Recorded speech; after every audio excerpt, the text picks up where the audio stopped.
మహాగణాధిపతయే నమః. ఓం గురుభ్యో నమః. ఓం శ్రీమాత్రే నమః. పరమేశ్వర స్వరూపమైనటువంటి జ్యోతిష, వాస్తు మరియు ఇతర అనేకమైనటువంటి శాస్త్రములను మనకు అందించినటువంటి మహర్షులకి నమస్కారం. హయగ్రీవ హయగ్రీవ హయగ్రీవేతియో వధేత్ తస్య నిస్సరతే వాణి జన్హుకన్యా ప్రవాహవత్. అరుణాం కరుణాతరంగితాక్షీం ధృతపాశాంకుశపుష్పబాణచాపాం అనిమాదిభిరావృతాం మయూకైః అహమిత్యేవ విభావయే భవానీం. శ్రీమాత్రే నమః.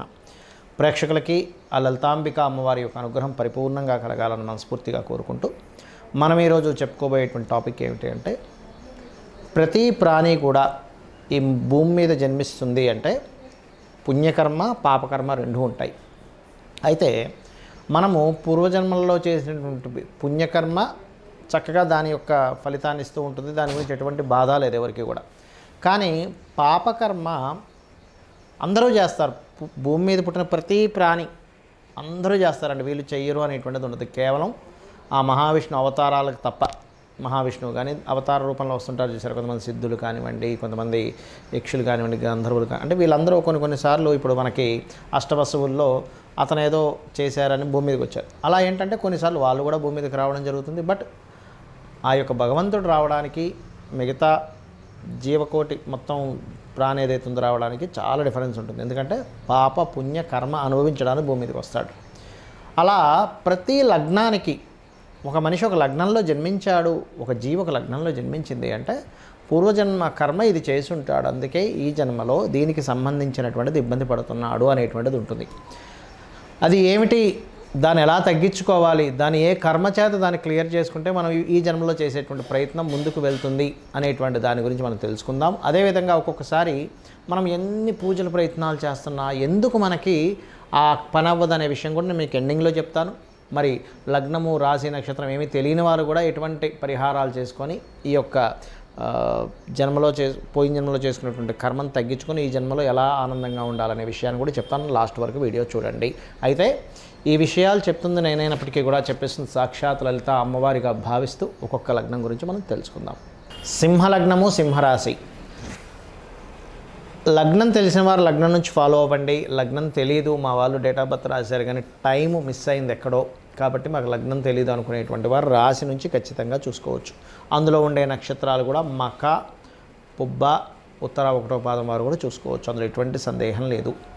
ఎందుకంటే ఒక వ్యక్తి ఒక లగ్నంలో జన్మించారు అంటే అదేదో ర్యాండమ్గా జన్మించడం కాదు. కంప్లీట్ క్యాల్కులేషన్తో ఈ ప్రాణి ఈరోజు ఇన్ని గంటలకి, ఇన్ని నిమిషాలు, ఇన్ని సెకండ్లకి బయటికి భూమి మీద అడుగు పెట్టాలి, ఈ పంచభూతాలతో సంబంధం ఏర్పరచుకోవాలనేటువంటి ఒక గొప్ప సాఫ్ట్వేర్ భగవంతుడు క్రియేట్ చేశాడు. దాని ద్వారానే నడుస్తూ ఉంటుంది ఈ జగత్తు మొత్తం.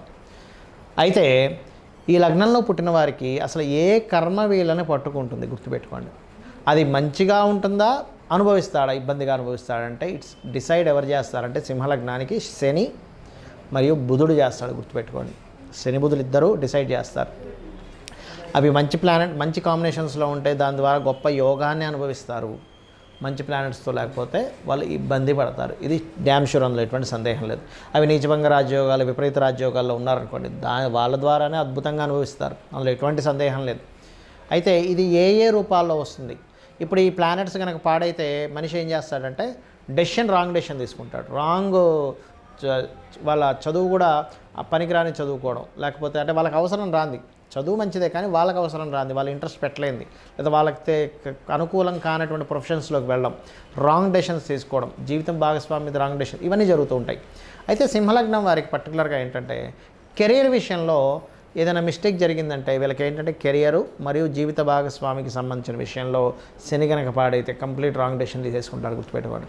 కానీ అదే శని 12లో ఉన్నాడు, లేదా అదే శని మంచి గ్రహాలతో కలిసి ఉన్నాడు, వీళ్ళకి జీవిత భాగస్వామి రావడం ద్వారానే అద్భుతాలు జరుగుతాయి. అంటే లైఫ్ ఒక టర్న్ తిరుగుతుంది. గుర్తుపెట్టుకోండి సింహం వారికి. సింహలగ్నం అనగా అందరూ ఏమనుకుంటారు, అమ్మో వీళ్ళు చాలా కోపంగా ఉంటారు. అదేముండదండి, యూనిక్నెస్గా ఉంటారు అంతే, ఒక లాయల్గా ఉంటారు. అయితే ఇక్కడ మీరు బాగా అర్థం చేసుకోవాల్సింది లగ్న బలం ఎంత ఉంది అనేటువంటిది చూడాలి. ఒక జాతకాన్ని చూసేటప్పుడు లగ్న బలం ఎలా ఉంది అంటే మీ స్ట్రెంగ్త్ ఎలా ఉంది. మీకు ఇప్పుడు చాలా యోగాలు ఉన్నాయి. ఉదాహరణకి ఎందుకు అనుభవించలేకపోతున్నారు అంటే లగ్నం బలంగా లేదు. చిన్న ఎగ్జాంపుల్ చెప్పాలంటే పెద్ద రాయల్ ఎన్ఫీల్డ్ బైక్ ఉంది, మంచిది. ఈ వ్యక్తి బక్కచిక్కి మొయ్యలేని పరిస్థితిలో ఉన్నాడు, దాన్ని హ్యాండిల్ చేయలేనప్పుడు ఏముంటే ఏం లాభం. కారు రాదు, కానీ కారు ఉంది ఏం లాభం, గుర్రం ఉంది, గుర్రం నడపడం రాదు ఏం లాభం. అట్లా ఏంటంటే లగ్నం బలంగా ఉండాలంటే జీవుడు లగ్న బలం ఉంది అంటే మీకుండే యోగాలు అవయోగాలని తట్టుకునే శక్తి వస్తుంది, యోగాలు అనుభవిస్తారు కూడా. అయితే ఇక్కడ మనం చెప్పుకునేది ఏంటంటే వీళ్ళకి పర్టికులర్గా జీవిత భాగస్వామి విదేశాలకు వెళ్ళి రావడం ద్వారా యోగం కలుగుతుంది. ఎవరికి? ఈ యొక్క విదేశాలకు కావచ్చు, దూర ప్రాంతాల్లో ఉండడం కావచ్చు, వీళ్ళ వల్ల యోగం కలుగుతుంది సింహలగ్నం వారికి. మరి బుధగ్రహం గనక పాడైతే చూసుకోకుండా కొన్ని బిజినెస్లోకి ఎంటర్ అవుతారు వీళ్ళు. ఇది ఇక్కడ ఎంత లాభం వస్తుంది, లేకపోతే ఎవరైనా ఆశ చూపిస్తారు, ఏమండి మీరు ఇందులో పెట్టారా, ₹1,00,00,000 పెడితే 100 కోట్లు కలిసి వచ్చేస్తుందండి, మొన్న ఆయనకి అలాగే కలిసి వచ్చిందని చెప్తారు. మనం అది నమ్మేసి గబుక్కుని పెట్టేస్తాం. ఇటువంటి విషయాల్లో తప్పిదాలు చేయకూడదు సింహలగ్నం వారు. ఎందుకంటే సింహలగ్నం వారికి ఉండేటువంటి గొప్ప లక్షణం ఏంటంటే వీళ్ళకి ఒక మాట ఇచ్చాం, అయ్యో ఆ మాట నిలబెట్టుకోవాలి కదా అని ఉంటుంది. కాబట్టి ఈ యొక్క విషయాల్లో చాలా జాగ్రత్తగా ఉండాలి.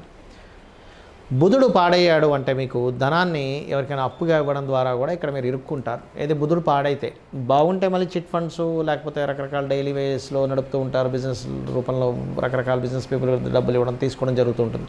కానీ ఇది పర్టికులర్గా గుర్తుపెట్టుకోండి. ఎందుకంటే శనివారాలు అప్పుడు ఇవ్వడం, లేకపోతే జీవిత భాగస్వామికి సంబంధించినటువంటి విషయంలో కొన్ని రాంగ్ డెసిషన్స్ తీసుకోవడం కూడా జరుగుతూ ఉంటుంది సింహలగ్నం వారికి.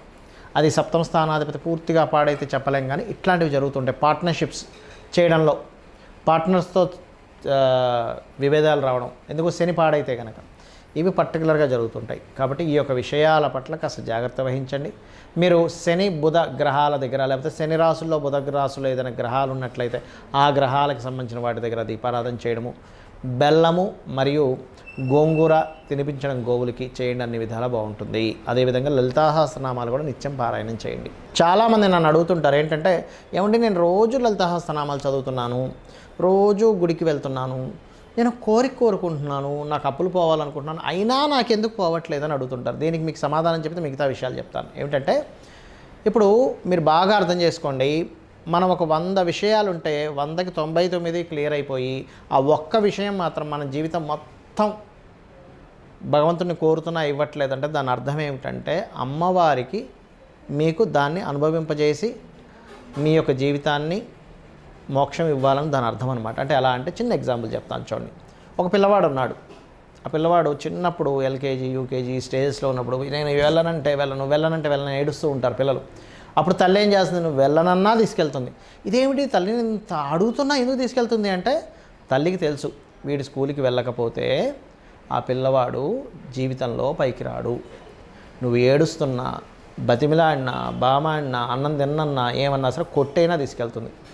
ఇదే సిచ్యువేషన్ మన లైఫ్లో కూడా జరుగుతూ ఉంటుంది. ఎలా అంటే ఏమిటండి నేను టెంపుల్కి వెళ్ళాను, ఇన్ని కొబ్బరికాయలు కొట్టాను, ఇంత పూజలు చేశాను, అయినా నాకు ఈ సమస్య ఎందుకు పోవట్లేదు అంటే ఈ సమస్యని పెండింగ్ పెడితే నెక్స్ట్ మళ్ళీ ఇంకొన్ని జన్మలు ఎత్తాలి, అన్ని జన్మలు ఎత్తి మళ్ళీ అంత అనుభవించాలి.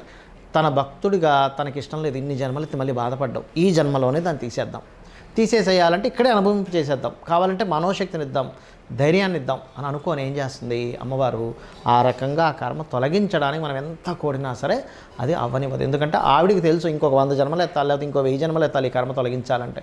కాబట్టి ఆవిడ ఈ జన్మలోనే కంప్లీట్ చేస్తుంది. మీరు మహాభక్తులు అయితే కనుక ఇది పరిపూర్ణంగా నమ్మండి. ఇది సత్యము, ఇది అక్షర సత్యం. ఇది నేను చెప్తుంది కాదు, శాస్త్రాల్లో ఉన్నటువంటి విషయం నేను చెప్తుంది. ఇది గుర్తుపెట్టుకోండి. ఇక రెండో విషయం, మాకు నక్షత్రం తెలియదు, రాశి తెలియదు, లగ్నం తెలియదు, ఏమీ తెలియదు, నేనేం చేయాలి? ఒకటే గుర్తుపెట్టుకోండి, శాస్త్రంలో 3 రకాల పద్ధతులు ఉన్నాయి మన పూర్వజన్మ కర్మ తొలగించుకోవడానికి. ఒకటి సూర్య నమస్కారాలు. 100% మీకు సూర్య నమస్కారాలు చేసుకుంటే మీ లగ్నం ఏదైనా కానివ్వండి 100% అది క్లియర్ అవ్వవలసిందే. ఇక రెండవది లలితా సహస్రనామం యొక్క స్తోత్ర పఠనం మీరు చేయండి. 100% లలితా సహస్రనామాల స్తోత్ర పఠనం వల్ల 100% మీరు బయటపడగలుగుతారు. పూర్వజన్మ కర్మ దగ్ధమవుతున్నట్టు లలితా సహస్రనామాల్లోనే ఉంది ఈ విషయం.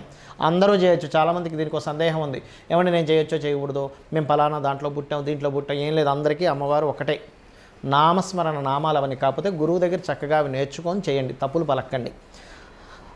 లలితా సహస్రనామాల్లో ఒకటి ఉంది ఏంటంటే ఒక్క నామం 1000 నామాలు కదా, సహస్రనామాలు అంటారు, సహస్ర రహస్య నామాలు అంటారు. అంటే రహస్యంగా అందులో బోల్డ్ అంత శక్తి ఉంది, వేదమంత్రంకి ఉండేటువంటి శక్తి దాంట్లో ఉంది. ఆ ఒక్క నామానికి అంటే కేవలం శ్రీమాత్రే నమః అనుకున్నారు. మీ పూర్వజన్మలో ఎన్ని 100 జన్మలు చేసినటువంటి పాపముని కూడా అది దగ్ధం చేసి ఇంకేమైనా మిగిలిందా అని అడుగుతుందట. అంత గొప్ప శక్తివంతమైనటువంటి లలితా సహస్రనామాలు. అదొకటి. అలాగే ఏదైనా మీకు దగ్గరలో ఆలయాలు క్షేత్రాలు ఉంటే అక్కడికి వెళ్ళి సేవ చేయండి. ఒళ్ళు వంచి అక్కడ ఏదైనా చెత్త ఉంది పడేసేస్తున్నారు, లేకపోతే అక్కడ ఏదైనా కొంతమంది సహాయం కావాలి, వాళ్ళకి ఏదైనా కావాలి, ఆ సేవ చేయండి. ఆ టెంపుల్లో ఏదైనా మీ యొక్క సేవ చేయండి, డబ్బులు ఇచ్చి చేయడం కాదు. దాని ద్వారా కూడా మన కర్మ తొలగిపోతుందట, ఇది గుర్తుపెట్టుకోండి. అలాగే నేను మీకు ఇందాక ఒకటి అన్నా, ఒక్కొక్క గ్రహానికి ఒక్కొక్క దేవత సంబంధించినటువంటిది ఉంటుంది అని.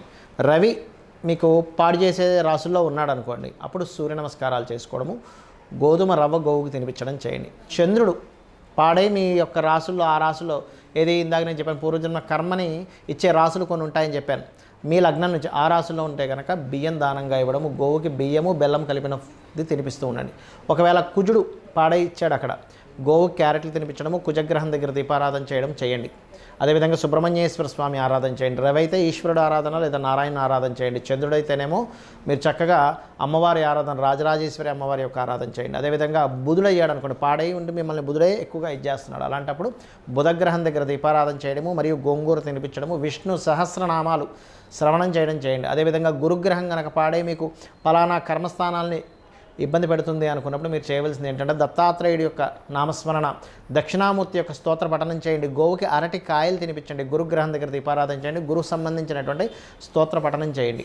అదేవిధంగా శుక్రగ్రహ సంబంధంగా మీకు కనుక పాడైంది, నీచ స్థానంలో ఉంది, లేనట్లయితే పాపకత్తర్లో ఉంది, ఆ గ్రహం ద్వారా మీకు వస్తుంది అనుకున్నప్పుడు అమ్మవారి ఆరాధన, ముఖ్యంగా లలితా సహస్రనామాలు, లక్ష్మీ అష్టోత్తరాలు చదువుకోండి. దాంతోపాటు శుక్రగ్రహం దగ్గర దీపారాధన చేసి తీపి పదార్థాన్ని గోవుకు తినిపించండి. అదేవిధంగా శని భగవానుడి ద్వారా మీకు అవుతుంది అనుకున్నప్పుడు, అంటే కర్మకారకుడు ఆయన, సహజంగా మీకు పాడైతే ఇస్తాడు. ఇక్కడ ఒకటే గ్రహం కదా, అన్ని గ్రహాలు మంచి చేస్తే చెడు చేసేది గుర్తుపెట్టుకోవాలి. అంతేగాని శని అనగానే భయపడిపోవడం, శుక్రుడు అనగానే పొంగిపోవడం కాదు. నేను చాలా ఉదాహరణలు చెప్పాను. శుక్రుడు పాడైతే ఆ దశల్లో కూడా ఇబ్బంది పడ్డటువంటివి. అదేవిధంగా శని భగవానుడి యొక్క స్థితి సరిగ్గా లేదంటే పూర్వజన్మల్లో మీరు చేసిన కర్మ వల్ల అలా అయింది, మీరు అది అర్థం చేసుకోవాలి. ఆ రకంగా మీరు ఏం చేస్తారంటే శని భగవానుడి దగ్గర దీపారాధన చేయడము, శని స్తోత్రం, నీలాంజన సమావాసం, రవిపుత్రం యమాగ్రజం, ఛాయామార్థాండ సంభూతం తన్నమామి శనిచ్చరం అనేటువంటి చేసుకోవచ్చు. దీంతోపాటు వెంకటేశ్వర స్వామి, ఆంజనేయ స్వామి ఆలయాలకు వెళ్ళడం, గోవుకు బెల్లం తినిపించడం చేయండి. అదేవిధంగా రాహు ద్వారా వచ్చింది ఆ యొక్క ప్రభావం అనేటువంటిది, అలాంటప్పుడు దుర్గా ఆరాధన చేయడము, రాహుగ్రహం దగ్గర దీపారాధన చేయడము, గోవుకి బెల్లపు ఉండలు 4 ఉండలు తినిపించడం చేయండి. కేతుగ్రహం ద్వారా ఆ యొక్క ప్రభావం చూపిస్తుందండి, ప్రతిదీ ఆటంకాలు అవుతున్నాయి అనుకునేటప్పుడు గణపతి ఆరాధన చేయడము, కేతుగ్రహం దగ్గర దీపారాధన చేయడము. అదేవిధంగా చూసుకున్నట్లయితే గ్రాసమును గోవుకు తినిపించడం చేయండి, మెడిటేషన్ చేయండి, మూలాధార చక్రం దగ్గర ధ్యాస పెట్టి ఓం గం గణాధిపతయ నమః అనేటువంటి నామస్మరణ చేయండి. ఖచ్చితంగా పూర్వజన్మ కర్మ అనేటువంటి తొలగిపోవడం జరుగుతుంది.